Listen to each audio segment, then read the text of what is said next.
Josué, capítulo 3.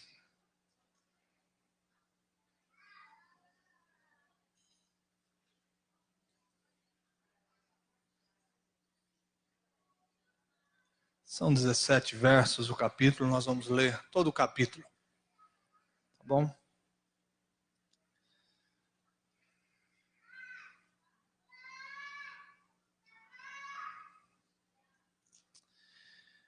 Levantou-se, pois, Josué de madrugada, e tendo ele e todos os filhos de Israel partido de Sitim, vieram até o Jordão e pousaram ali antes que passassem. Sucedeu, ao fim de 3 dias, que os oficiais passaram pelo meio do arraial e ordenaram ao povo, dizendo: quando virdes a arca da aliança do Senhor vosso Deus, e que os levitas sacerdotes a levam, partireis vós também do vosso lugar e a seguireis. Contudo, haja distância de cerca de 2.000 côvados entre vós e ela. Não vos chegueis a ela, para que conheçais o caminho pelo qual haveis de ir, visto que, por tal caminho, nunca passastes antes. Disse Josué ao povo: santificai-vos, porque amanhã o Senhor fará maravilhas no meio de vós. E também falou aos sacerdotes, dizendo: levantai a arca da aliança e passai adiante do povo. Levantaram, pois, a arca da aliança e foram andando adiante do povo. Então disse o Senhor a Josué: hoje começarei a engrandecer-te perante os olhos de todo Israel, para que saibam que, como fui com Moisés, assim serei contigo. Tu, pois, ordenarás aos sacerdotes que levam a arca da aliança, dizendo: ao chegardes à borda das águas do Jordão, parareis aí.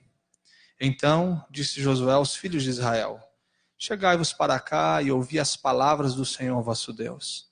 Disse mais Josué: nisto conhecereis que o Deus vivo está no meio de vós, e que de todo lançará de diante de vós os cananeus, os heteus, os heveus, os fariseus, os girgazeus, os amorreus e os jebuseus. Eis que a arca da aliança do Senhor de toda a terra passa o Jordão diante de vós. Tomai, pois, agora 12 homens das tribos de Israel, um de cada tribo. Porque há de acontecer que, assim que as plantas dos pés dos sacerdotes que levam a arca do Senhor, o Senhor de toda a terra, pousem nas águas do Jordão, serão elas cortadas, a saber, as que vêm de cima, e se amontoarão. Tendo partido o povo das suas tendas para passar o Jordão, levando os sacerdotes a arca da aliança diante do povo, e quando os que levavam a arca chegaram até o Jordão, e os pés se molharam na borda das águas, porque o Jordão transbordava sobre todas as suas ribanceiras, todos os dias da cega. Pararam-se as águas que vinham de cima, levantaram-se no montão, muito longe da cidade de Adã, que fica ao lado de Sartã. E as que desciam ao mar da Arabá, que é o mar salgado, foram de todo cortadas. Então passou o povo de fronte de Jericó. Porém, os sacerdotes que levavam a arca da aliança pararam firmes no meio do Jordão, e todo Israel passou a pé enxuto, atravessando o Jordão. Amém? Acabamos de ler um texto de um grande desafio e carregado de expectativa e de promessa. O que está acontecendo aqui é o cumprimento de uma promessa que havia sido feita há mais de 500 anos. O povo de Israel esperava por isso.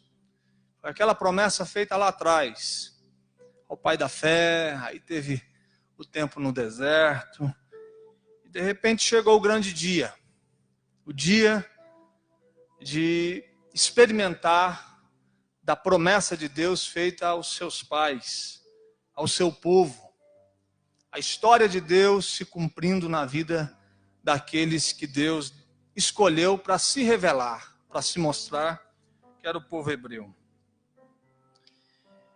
Agora, ao mesmo tempo que a gente vai lendo o texto e ele nos parece tão simples, né?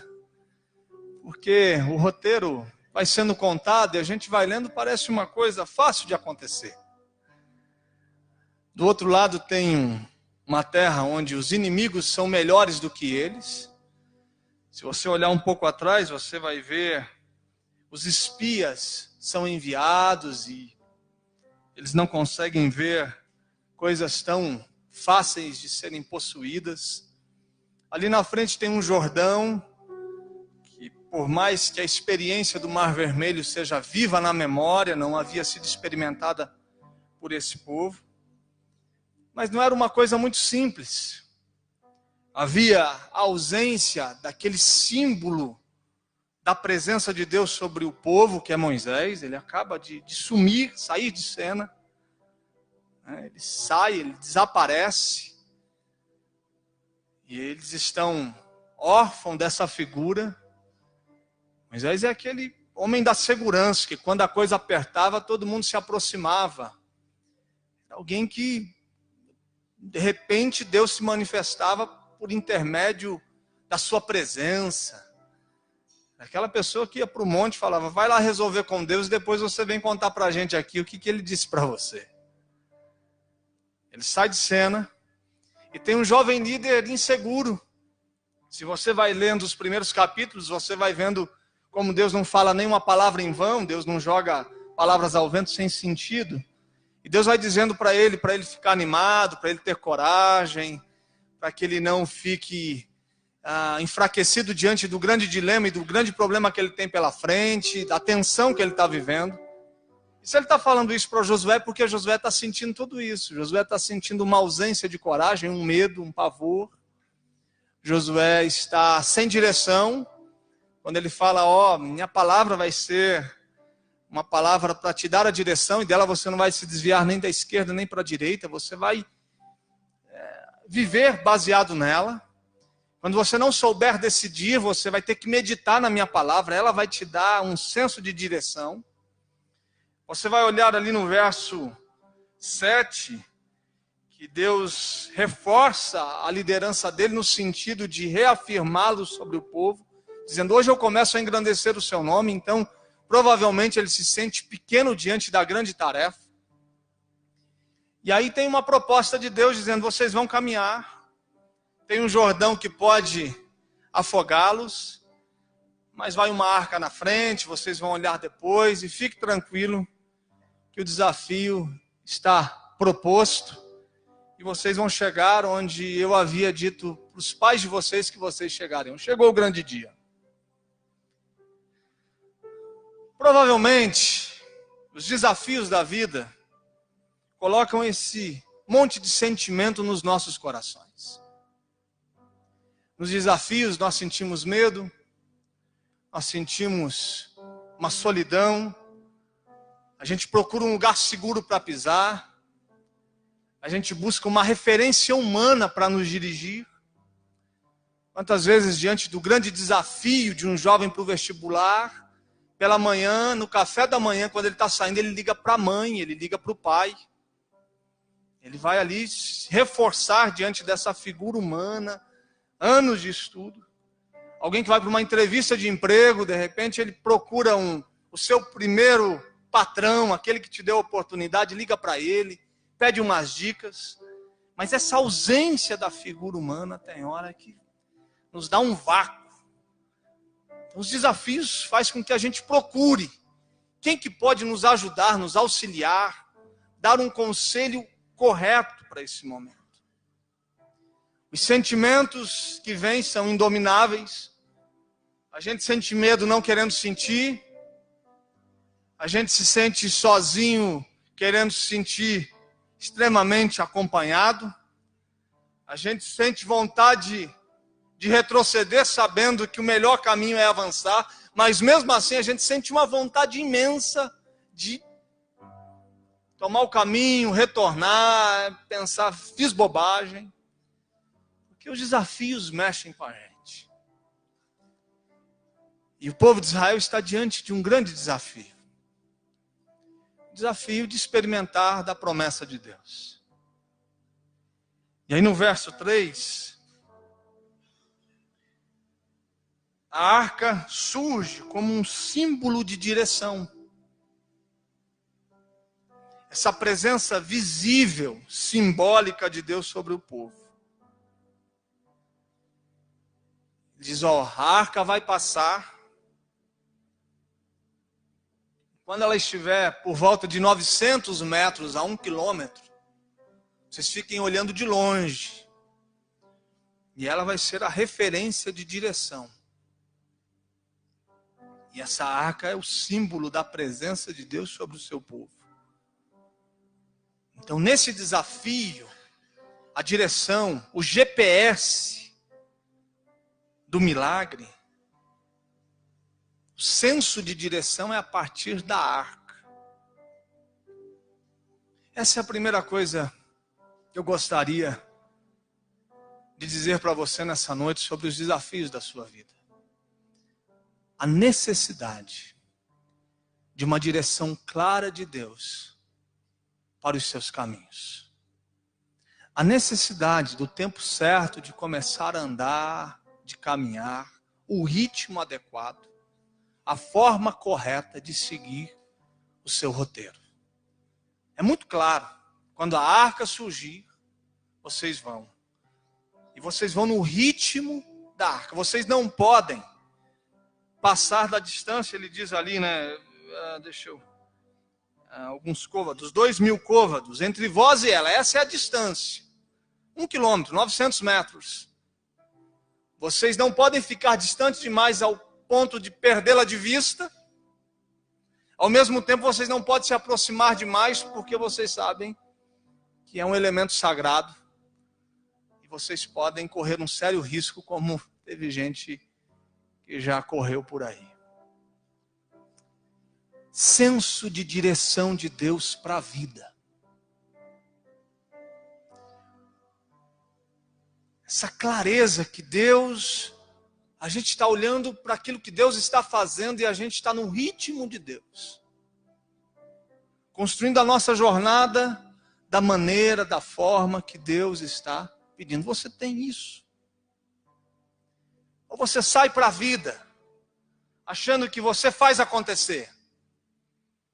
Que você pode correr o máximo possível e que as suas realizações dependem da sua velocidade, da sua pressa, da sua capacidade de fazer as coisas acontecerem.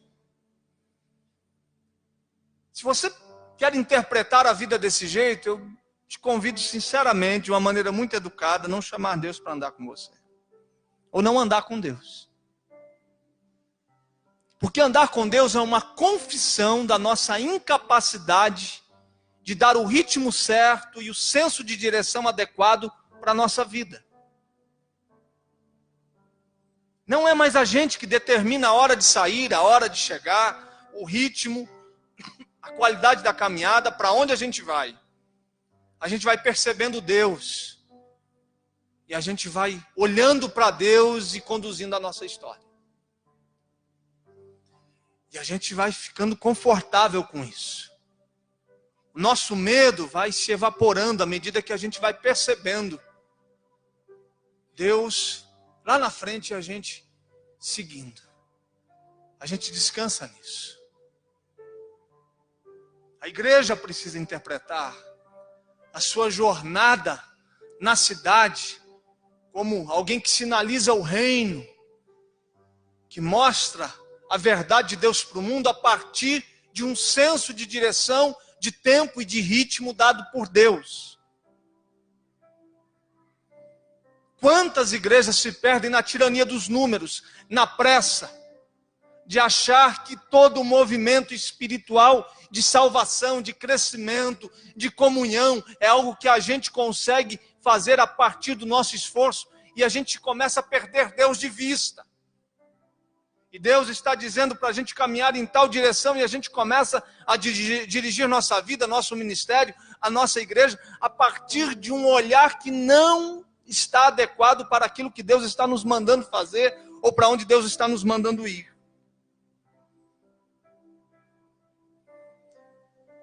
Essa direção divina faz a gente pacificar diante das lacunas, dos vazios que a vida nos propõe. Você acha que eles não precisavam desse senso diante da ausência de Moisés? Um homem que fala e acontece. Um homem que pega um bordão diante do mar e toca e de repente fala, poxa, esse é o homem.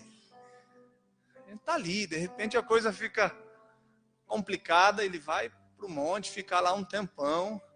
E a hora que ele volta, o rosto dele está brilhando. A vida está resolvida com um homem desse. Um pastorzaço desse resolve a vida de qualquer ser humano. Mas ele já não está mais ali. Como que a gente resolve a vida diante das ausências humanas, quando a gente sepulta o pai, sepulta a mãe, o conselheiro se vai, e a gente não tem mais onde reclinar, onde encostar, não tem mais esse elemento humano. Meu amigo, é um olhar para a arca, um olhar para a presença de Deus. Condicionar sua história, seus planos, seus projetos, sua história, a partir do movimento de Deus ao redor da sua vida. Eduque o seu filho no ritmo de Deus. Construa a sua relação familiar no ritmo de Deus. Prospere no ritmo de Deus. Trabalhe no ritmo de Deus. Não coloque uma pressa inadequada diante de um ritmo e de uma proposta de Deus para os desafios da sua vida.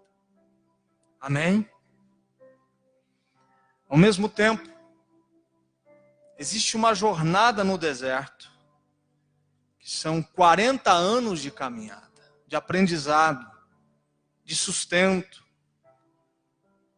Eles estão caminhando e o sustento da vida vem das mãos de Deus, a provisão das vestes é favor do Senhor, é graça de Deus.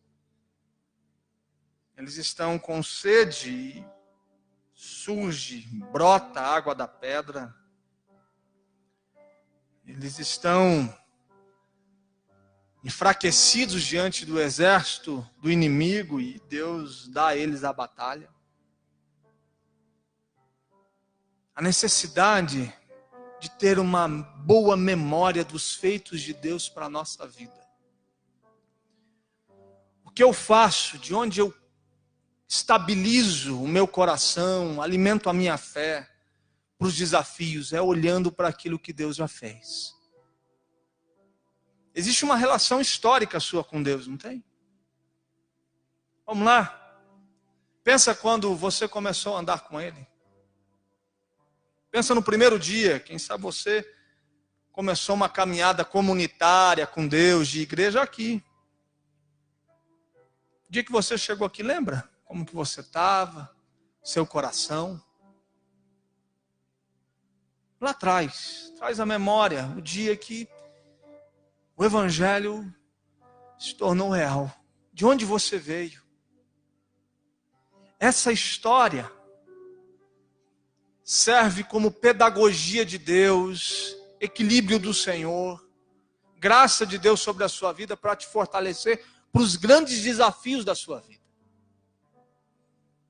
Ou seja, o que vai fazer com que a gente creia que o Jordão será facilmente atravessado é porque na nossa memória e na nossa história existe um dia que o mar se abriu. Então água não é problema para Deus. Um rio não é problema para Deus. Ele já abriu e a gente atravessou num momento muito mais delicado, onde a gente estava correndo, fugindo. A morte era algo real, muito perto. Então essa história do milagre de Deus, o passado, essa relação histórica com o Senhor, serve de alimento para os desafios que a gente enfrenta diariamente. Não quer dizer que a gente não vai ter os mesmos sentimentos, as mesmas fraquezas, mas a gente repousa na história de Deus com a gente, na nossa história que foi envolvida na história e na missão de Deus, e a gente está vivendo com Ele. A certeza que Deus não vai nos desamparar no próximo dia, no próximo passo. Que Deus não é inconsequente, irresponsável. de levar a gente até um ponto da nossa vida e dizer daqui para frente agora vai sozinho.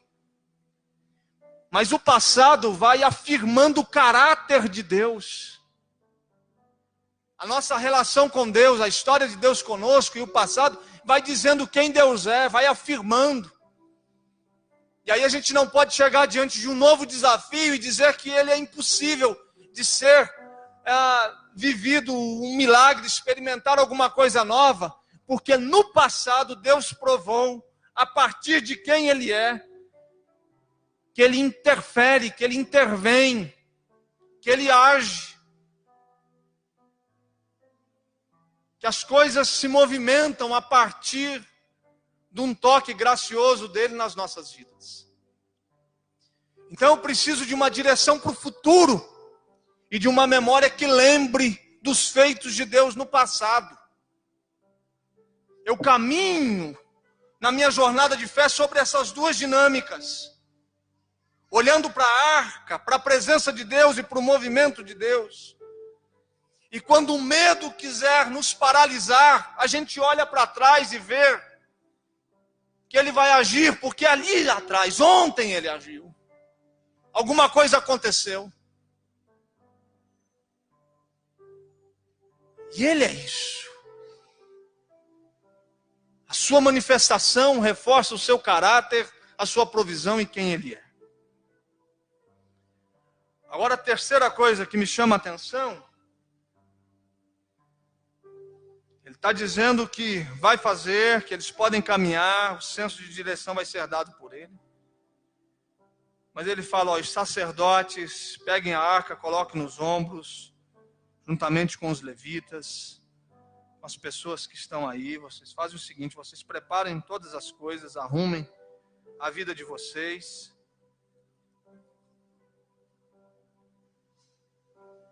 Mas vocês precisam assumir a responsabilidade de colocar a arca nos ombros e caminhar em direção ao Jordão. Essa arca não vai flutuar, nem decolar, pegar voo e sair sozinha até o Jordão. Vocês precisam assumir as responsabilidades de vocês. Eu vou fazer alguma coisa no meio de vocês. E eu não dependo de vocês para fazer alguma coisa no meio de vocês. Mas vocês precisam também ser responsáveis com a história que eu estou fazendo no meio de vocês. Então a arca não vai sozinha. A arca vai sendo carregada pelos sacerdotes. Vocês têm a responsabilidade de dar o ritmo e de carregar a arca até o Jordão. Porque tem hora, a gente lembra do caráter de Deus, senso de direção, e aí a gente começa a imaginar que não há nenhuma responsabilidade em nosso coração, com o nosso futuro e com aquilo que Deus está fazendo e quer fazer em nosso meio. E aí a gente vai desenvolvendo uma jornada de fé irresponsável. Não vai fazendo o que tem que ser feito. A gente deixa de levar Deus a sério. A gente não se torna comprometido com o movimento de Deus nas nossas vidas, com a manifestação sobrenatural de Deus em nosso meio. E a gente não assume as nossas responsabilidades. O discernimento do que tem que ser feito, do jeito que tem que ser feito, e fazer o que tem que ser feito, isso é assumir responsabilidade. Escute, a palavra de Deus, a ação do Espírito e a sua vida na igreja deve gerar em você uma consciência responsável. A graça de Deus nos dá o discernimento para as nossas responsabilidades.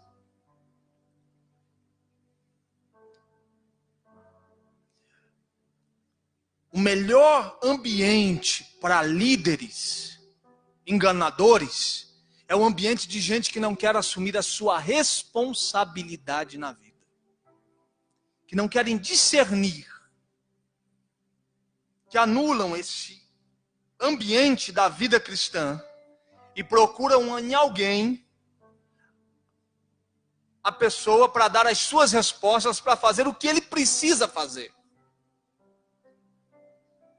Enquanto que o Evangelho é um convite à responsabilidade. É você que precisa fazer as coisas que precisam ser feitas. Você não tem o direito de dizer para uma outra pessoa o que você precisa fazer. O esfriamento da sua jornada espiritual, não se responsabilizar por isso.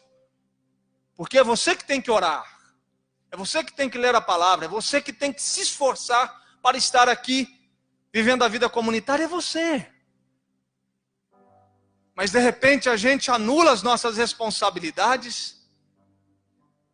E a gente não quer discernir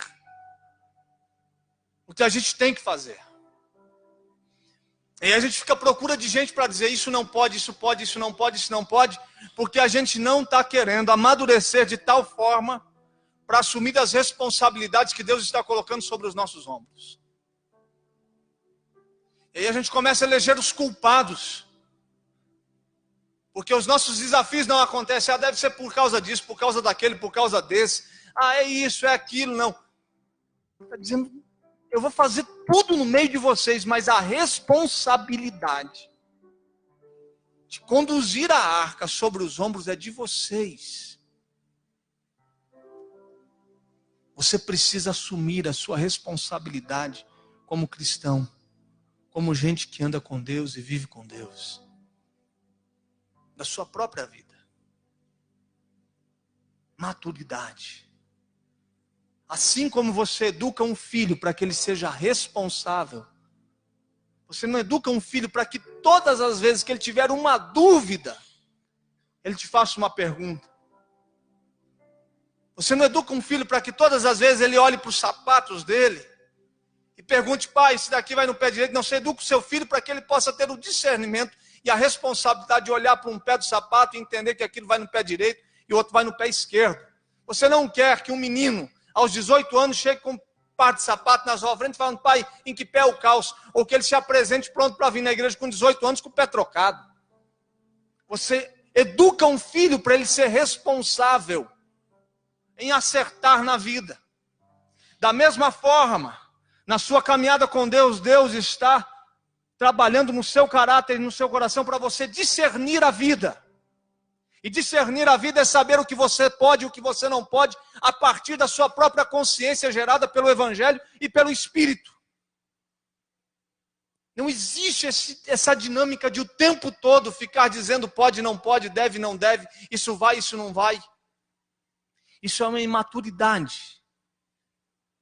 É um processo que não cabe dentro da nossa jornada com Deus. E é interessante que ele está dizendo de um caminho natural, de homens que faziam isso de forma repetida, era a responsabilidade deles. Ele está dizendo, enquanto vocês caminham de maneira natural, fazendo o que deve ser feito de maneira responsável, o sobrenatural de Deus vai vindo sobre vocês. Pelo meio natural, o sobrenatural, o Jordão será aberto e vocês vão atravessar. Ou seja, faça o que você tem que fazer, e à medida que você vai fazendo o que você tem que fazer, você vai experimentando da graça de Deus e do sobrenatural, agindo por intermédio das suas ações. Não quer dizer que as suas ações estão potencializando ou estão fazendo alguma coisa que só Deus pode fazer. Mas você faz o que tem que fazer, e de uma maneira sobrenatural, Deus faz aquilo que está nas suas mãos para fazer. Nós vamos fazendo o que tem que ser feito. A gente vai, ou seja, produzir salvação. Quem consegue produzir salvação? Ninguém. Você consegue tirar alguém do inferno hoje? Aqui você consegue sondar os corações nessa noite e saber quem é salvo, quem não é, quem está preparado, quem não está, quem deve aceitar Jesus ou quem não deve aceitar? Você consegue discernir isso? Você consegue compreender? Ninguém consegue.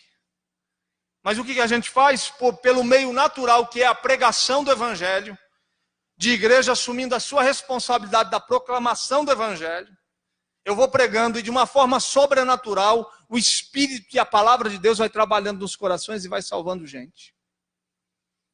Eu faço o que precisa ser feito e creio que a partir de um movimento divino, Deus vai se manifestando e fazendo o que tem que ser feito. Responsabilize-se como pai dos seus filhos. Faça o natural, eduque esse menino, ensine-o e creia que o Espírito de Deus, por meio sobrenatural, vai agindo e tocando no coração e gerando salvação, compreensão da palavra, da graça de Deus e do Evangelho do Senhor Jesus Cristo, à medida que ele vai crescendo. Ele não está dizendo que esses homens vão fazer o sobrenatural acontecer. Ao mesmo tempo, eles não estão sendo esquecidos de fazer a tarefa natural que precisa ser feita. Então, a necessidade de assumir responsabilidade. Primeira necessidade, uma direção divina. Segunda necessidade é a necessidade de uma boa memória com os feitos de Deus. A terceira necessidade é a necessidade de assumir a responsabilidade. A quarta, se você olhar para o verso 5, disse Josué ao povo: santificai-vos.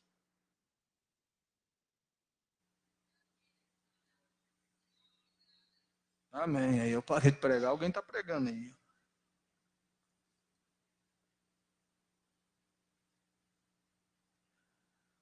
A necessidade de uma avaliação pessoal. A santificação é uma parada na vida, um olhar para dentro. O convite de Josué é: santificai-vos, porque amanhã o Senhor fará maravilhas no meio de vós. Ou seja, vamos avaliar nossa vida. Vamos resolver as coisas internas do coração. Vamos deixar as coisas que precisam ser deixadas. Vamos abrir mão daquilo que a gente não pode mais carregar. A santificação é um processo de examinação do coração. De examinação da consciência. E de examinação dos seus atos. Santificação é um processo de examinação para você saber o tipo de gente que você deveria ser e não está sendo. Santificação é um ato de avaliação para que eu possa perceber, a partir da palavra de Deus e de uma relação com Deus, o tipo de gente que eu deveria ser e não sou. O tipo de pai que eu deveria ser e não sou. O tipo de mãe, o tipo de amigo, o tipo de irmão, o tipo de empregado que eu deveria ser e não estou sendo. A necessidade de avaliar o seu coração. A necessidade de santificar a sua vida. Por quê? Paulo, quando nos fala do caminho da mesa do Senhor, de beber do cálice e comer do pão, ele fala que nesse dia deve haver uma cerimônia de exame. Examine-se o homem a si mesmo. Diante do sagrado, perceba se a sua vida está sendo sagrada. Se as suas ações são sagradas. Perceba se a sua paternidade é sagrada. Se a sua maternidade é sagrada. Se a sua relação interpessoal é sagrada, se há verdade. Se você não está construindo relações baseadas na mentira, no engano, no fingimento.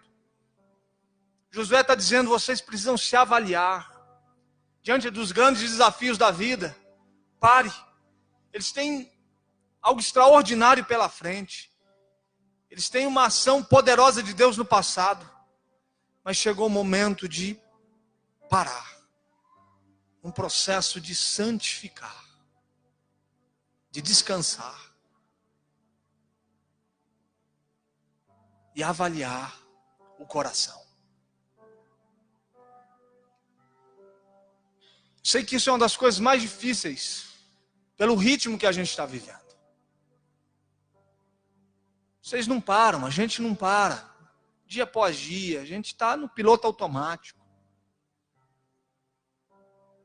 A gente toma café de pé.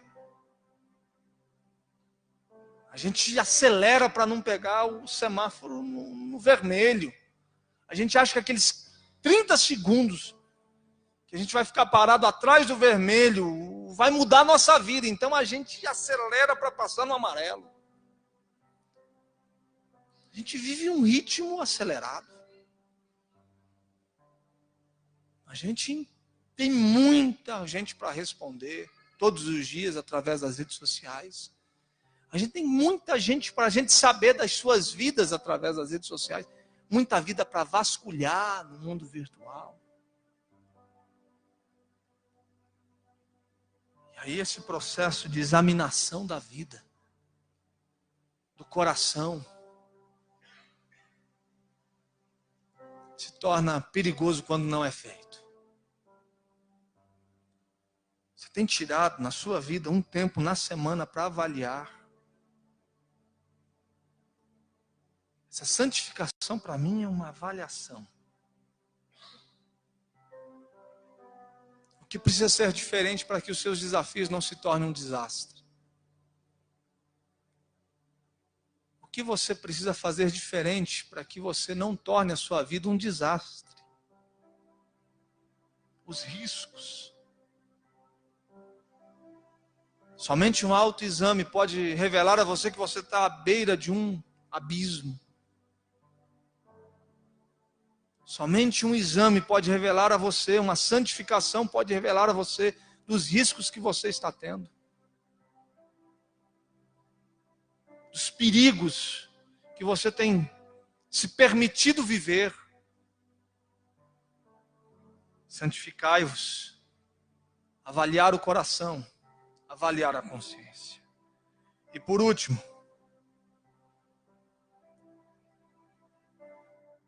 a arca da aliança carregava dentro dela as tábuas da lei. E quando ele diz, sejam guiados no ritmo da arca, é também uma valorização por aquilo que está dentro dela. E o que está dentro da arca? A palavra de Deus.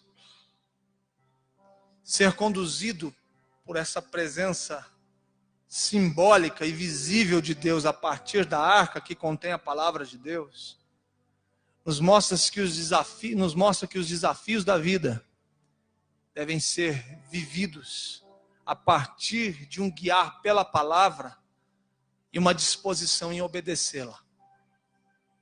Ou seja, aquilo que está escrito dentro da arca é que vai coordenar a nossa vida. A recomendação divina que essa arca carrega é o que a gente vai praticar. A gente vai viver baseado naquilo que está escrito dentro da arca, as tábuas da lei. A palavra de Deus está nela. Sabe como você vive e vence os desafios da vida? Sendo guiado pela palavra de Deus e obedecendo a palavra de Deus. E aí eu termino olhando dois capítulos anteriores, quando a recomendação de Deus sobre a sua palavra para Josué, diante do desafio que ele estava tendo de conduzir o povo a atravessar o Jordão. Não cesses de falar deste livro da lei. Antes, medita nele. Quando? Quando deve ser a meditação, Deus, no livro da lei? Quando o livro da lei deve ser parte da minha vida? Quando eu estiver em uma situação de risco? Quando eu estiver para viver um problema? Quando eu estou precisando de um milagre? Quando as coisas não estiverem legal em casa? Quando eu medito? Dia e noite. Josué, você está com medo diante do desafio? Leva o meu livro e medita nele. Quando eu te colocar o pé no Jordão, Deus, não, dia e noite. Esse negócio dominando a sua mente, seu coração, suas veias.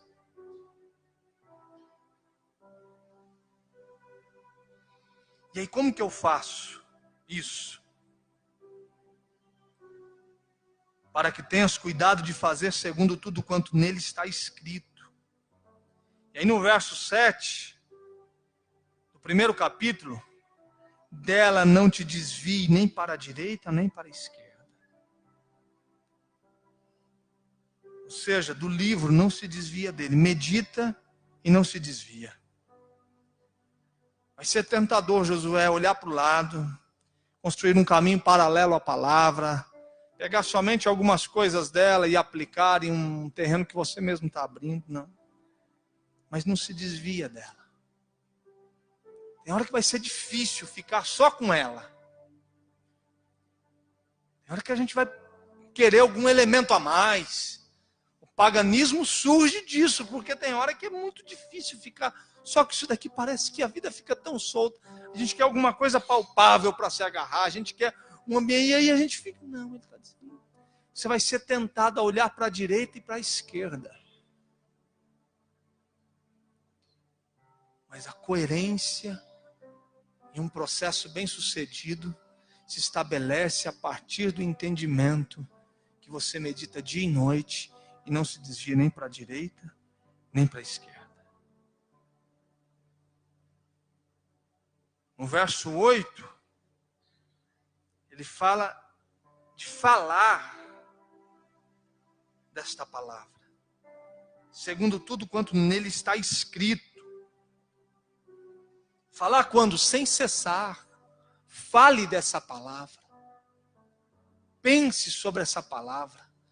Ande baseado nessa palavra. E fale sobre esta palavra. O problema é que a palavra de Deus, assim como no tempo de Josias, ele está esquecido, perdido num espaço-tempo das nossas vidas, e a gente fica tentando encontrar. Ele está dizendo, não, o caminho é esse. E aí termina dizendo do resultado disso. No verso 8, e o teu caminho serás bem-sucedido. Uma vida sem fracasso e sem frustração. Você tem todo o direito. Você pode sair daqui hoje, pegar o livro da lei do Senhor e achar que o simples fato de você abrir na sala da sua casa o Salmo 91 vai resolver sua vida. Sinto muito, amigo. Não resolve. Você pode sair daqui achando que você vai conseguir resolver todos os seus problemas baseado no esforço do seu braço. Vá em frente. Mas Deus está chamando gente nessa noite que quer andar por aquilo que Ele diz na sua palavra. Gente que vai fazer Deus e a sua palavra companheiros do coração. Gente que reconhece profundamente a sua incapacidade de ser bem-sucedida a partir das forças dos seus braços. Mas de gente que está dizendo, não, isso daqui é a minha vida. Isso aqui é o que eu preciso. O Jordão está aí. Amanhã tem algum na sua vida, quem sabe você está para enfrentar um essa semana. Seja responsável. Assuma o que tem que assumir. Mas não perca dos seus olhos para o futuro a direção de Deus. Não perca na sua memória o que Deus já fez. Avalie seu coração. Veja o que precisa ser diferente. O que precisa mudar.